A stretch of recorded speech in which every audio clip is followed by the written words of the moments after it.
Halo, di video kali ini kita akan membahas dua materi pokok, yaitu yang pertama, audit investigatif dengan teknik audit, dan yang kedua, audit investigatif dengan teknik perpajakan.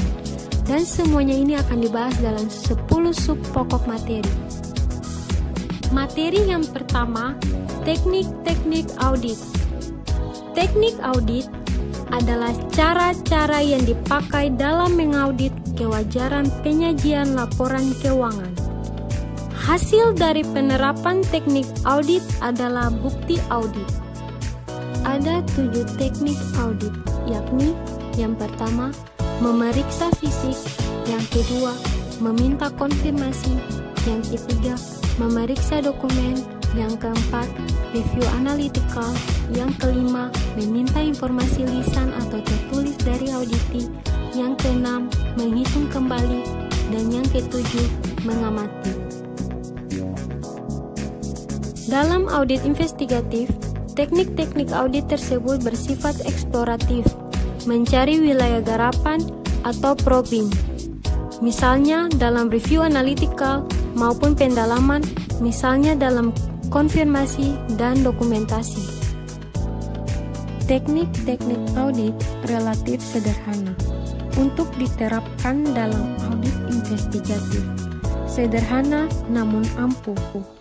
Tema kesederhanaan dalam pemilihan teknik audit termasuk audit investigatif dikemukakan oleh beberapa penulis pasca Sarbanes-Oxley. Salah satunya adalah Fraud 101 adalah judul buku yang dikarang oleh Howard R. Davia. Ia adalah seorang akuntan forensik dari General Accountability Office di Amerika Serikat. Dahulunya bernama General Accounting Office atau GAO, serupa dengan BPK. Angka 101 dalam Fraud 101 menandakan bahwa mata kuliah itu adalah mata kuliah pengantar untuk pemula. Davia sebenarnya ingin mengingatkan kita bahwa teknik audit untuk pemula sekalipun bisa menjadi teknik yang ampuh kalau digunakan dengan tepat. Materi selanjutnya adalah memeriksa fisik dan mengamati. Memeriksa fisik atau physical examination lazimnya diartikan sebagai penghitungan uang tunai, kertas berharga, persediaan barang, aset tetap, dan barang berwujud lainnya. Mengamati sering diartikan sebagai pemanfaatan indera kita untuk mengetahui sesuatu. Singkatnya, mengamati adalah menggunakan indera, bisa salah satu atau beberapa indera sekaligus. Materi selanjutnya, meminta informasi dan konfirmasi. Meminta informasi baik lisan maupun tertulis kepada audit merupakan prosedur yang biasa dilakukan auditor. Seperti dalam audit, juga dalam audit investigatif, permintaan informasi harus dibarengi, diperkuat, atau dikolaborasi dengan informasi dari sumber lain, atau diperkuat dalam kurung substansi dengan cara lain. Permintaan informasi sangat penting dan juga merupakan prosedur yang normal dalam suatu audit investigatif. Meminta konfirmasi adalah meminta pihak lain dalam kurung dari yang diaudit investigatif untuk menegaskan kebenaran atau ketidakbenaran suatu informasi. Dalam audit, teknik ini umumnya diterapkan untuk mendapat kepastian mengenai saldo utang piutang. Materi selanjutnya, review analytical. Ada bermacam-macam variasi dari teknik review analytical. Namun, semuanya didasarkan atas perbandingan antara apa yang dihadapi dengan apa yang layaknya harus terjadi dan berusaha menjawab sebabnya terjadi kesenjangan.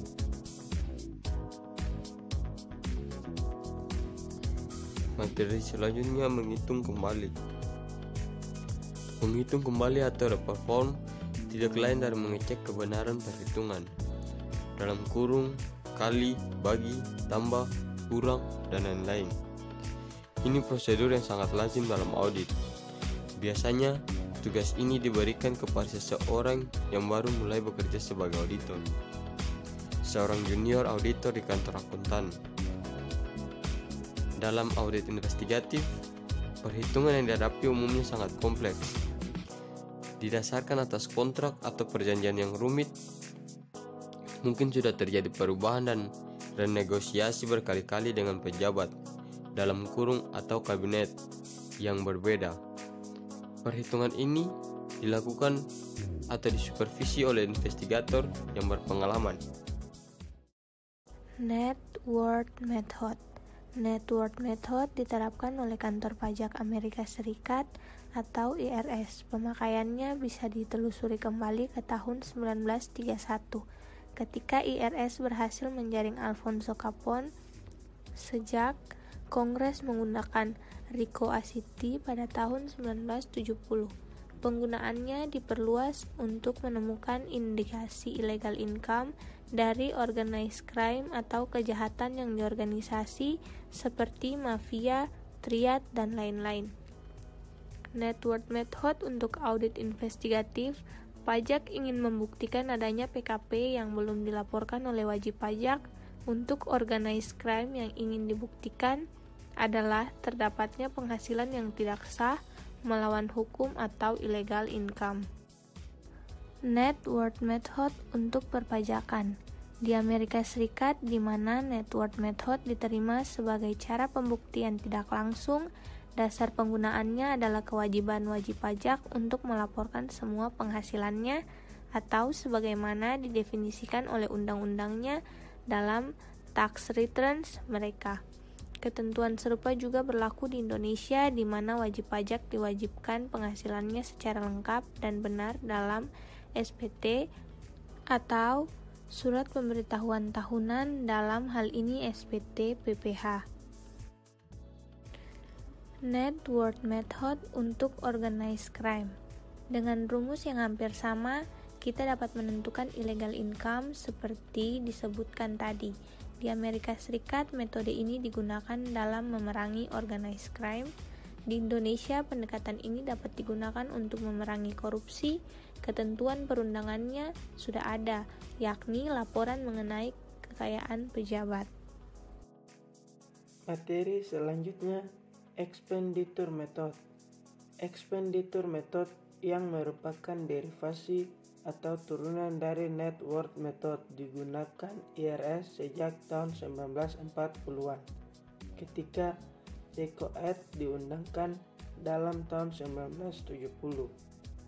Expenditure method dimanfaatkan sebagai petunjuk organized crime. Expenditure method juga merupakan cara pembuktian tidak langsung.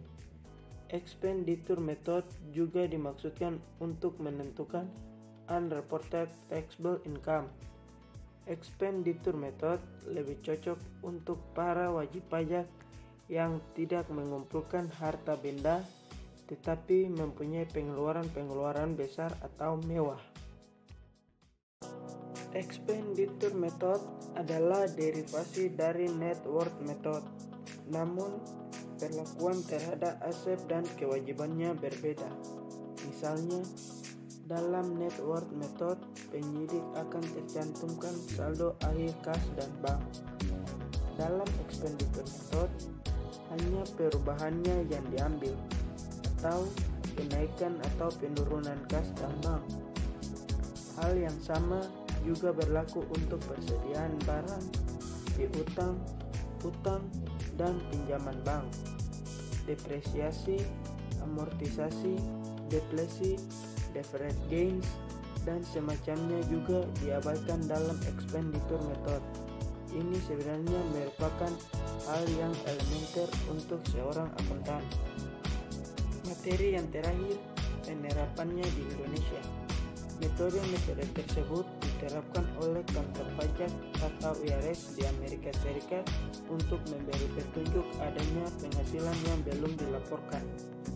Wajib pajak kemudian membuktikan adanya kekeliruan perhitungan oleh IRS atau mengakui kesalahannya dan membayar kekurangan pajak beserta dendanya. Metode yang sama dapat diterapkan oleh penegak hukum atau FBI di sana untuk memberi petunjuk adanya penghasilan atau aset yang diperoleh dari kegiatan melawan hukum atau illegal activities. Sekian untuk pembahasan kali ini. Terima kasih.